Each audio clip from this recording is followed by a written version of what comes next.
Ciao Milanisti. This is the first of quite a few videos, new videos we'll be doing, post-match reaction videos. We thought rather than wait for the pod, and rather than wait for the pub chat videos, we thought we'd add some more content to the channel.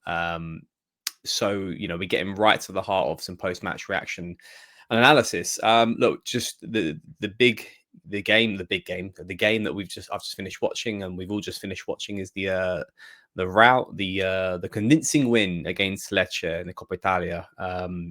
Look, I think we weren't expecting that much of a challenge tonight, considering the form going into this game, and certainly the challenge swiftly eroded after 20 minutes, 19 minutes, when Siebert, I can't pronounce his name, Siebert, I believe, the centre back for Lecce, got sent off. So that certainly turned any spark of hope for them to actually get something from this game into nothing. So yeah, I mean, we'll go through the game, what I feel like, what the takeaways, for my opinion, and what was another convincing win for Milan and another clean sheet, taking us through to the next round. And I believe we play Lazio in the next stage as well. So look, as the game kicked on, there was a nice passage of opportunities in the first part of the game, with Nkunku hitting the post, Rabiot going 1-on-1 with the keeper as well, not 1-on-1, but sort of having a shot saved with the keeper, quite close range effort.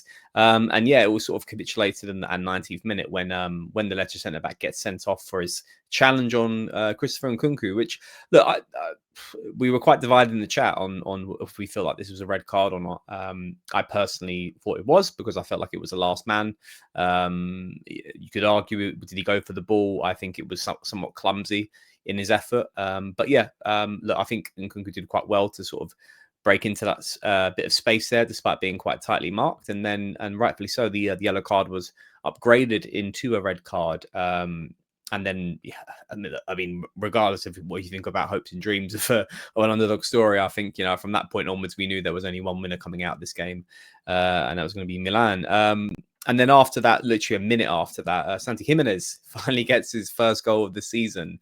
Really good bit of play there. Obviously, they're down to 10 men at this point, and Rabiot with a lovely ball, sort of in the middle of the park, and then plays it through to Baltazar, who does a nice, solid assist to the Mexican striker, who gets his first goal of the season. So really happy for Santi, and that he's got that. He had a few efforts at the start of the game as well, sort of half efforts and decent efforts, that he could have got that goal before that point. But happy that he got on the score sheet tonight.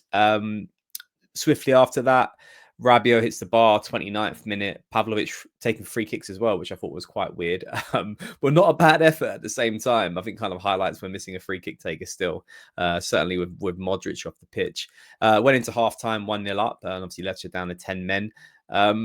Ricci got a booking as well, which will come onto the substitutions straight at half-time. But no Lecce shots on target at this point, and down to 10 men with an Allegri back free side. I wasn't expecting anything more than that, really. And then going into second half, Fofana comes on for Ricci, which is slightly disappointing. I would have liked Ricci to get the 90 minutes, or as close to 90 as possible, but obviously going on a yellow, and a clumsy yellow for tackling tackling Camarda from behind. I thought he didn't need to do that. So he's only got himself to blame for coming off early at half time.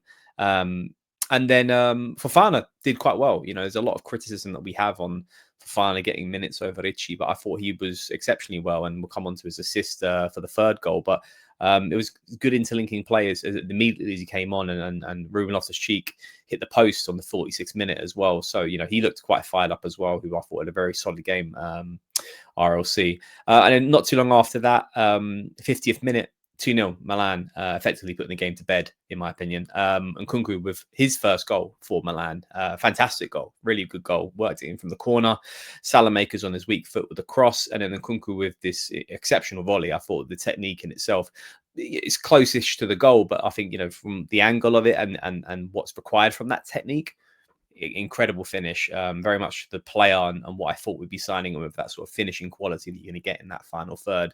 So yeah, Salamaker's assist, and Nkunku goal on the 50th minute. And then a rain of subs came in. This was obviously Fofana came off for Ricci at half time, but then two subs followed up at the 60th minute mark. Atakame and Pulisic come on for Salamakers and Nkunku respectively. I was quite interested to see what how good Atakame was. Obviously, against 10 men, it doesn't give you the whole story, but as good as Salamakers has been playing, I've been quite intrigued to see is that depth there in that position, and we'll come on to my review of what I felt, how I felt Atakame did. But yeah, so not too long after that, on the 64th minute, we went 3-0 up. Pulisic, I've got my notes here for the game if you're wondering why I'm looking down like this, but I thought I'd do this first video with a bit of fair bit of content behind it. But yeah, sorry, on the 64th minute, Pulisic gets his goal, and he's just such in good form right now. It's the first time effort, cross comes in from Fofana. I thought Atakama did quite well in the build up as well. Nice ball into the line, into the passing lanes to Loftus-Cheek, who then finds Fofana from the cross on the right, and then yeah, Pulisic. You could sit here and say he doesn't have much to do, but I feel like he did really well, and it's a very typical Pulisic goal for me. Just pops up in the box, not too far from the penalty spot. And it's just the technique there. It's just and the know-how to get that goal. And he gets his 5th goal of the season. So he's such in good form. And me and Lorenzo mentioned on the pub chat video, I feel like he can hit those 20 goals in the season. And he's obviously showing why he can definitely do that. Even off the bench with limited minutes tonight, he gets his goal. And after that point, it was effectively, obviously, very much put to bed, and a few more substitutions followed up from that point. Valentien comes on for Jimenez on the 68th minute, and David Odogu gets his debut as well. Comes on for Pavlovic on the 78th minute. Look, we hit the post quite a few times. Pulisic's deflected shot. Ruben Loftus-Cheek, Nkunku, Rabiot as well hits the post. So 4 times hitting the post and the crossbar, the woodwork, should I say, in this game. 3 goals, clean sheet, 1 shot on target, I think, for Lecce. And it was really a bread and butter win. I can't take too much out of this game other than the setup's still there. Obviously, the discipline's there. It's good to see us play with the majority of possession, because we're going to probably see a few more games of that. Good to see some minutes in some of these new signings and some of the youngsters. Obviously, we were talking who we'd like to see play in this game. Baltazar gets a start from the first minute and gets an assist, which is really good for him, and his involvement on that left flank. Didn't have to use Estepinian all game. Atakame comes on. David Odogu comes on. Odogu. Let me know if I pronounced that wrong. He comes on as well. So, and obviously Nkunku with the goal. There's a lot of good stories coming out of this game, which I think is really good. The shape was there. I thought some of these standout players for me, I thought Loftus-Cheek was really solid in the way he was playing in between the lines and just doing what he typically has been doing so far this season, and just asking questions for the markers that are playing up against him, and the simple things he does really well to connect with Salamakers as well down that sort of flank and creating opportunities into spaces which we haven't traditionally used over the last couple of seasons, just by moving the ball around and just kind of getting it into the final third, in and around the box, and asking questions for those centre backs and those midfielders who are marking them. I thought Nkunku was quite solid. I think he went quiet in a few parts of the game. I thought, obviously he gets the centre back sent off. He gets a fantastic goal, but I think there's still a bit of work to be done in his involvement in the build-up play, and perhaps finding him a bit more, and that's probably to his teammates as well, finding him a bit more with the ball and allowing him to kind of drive, or perhaps actually just turn the shoulder against his marker.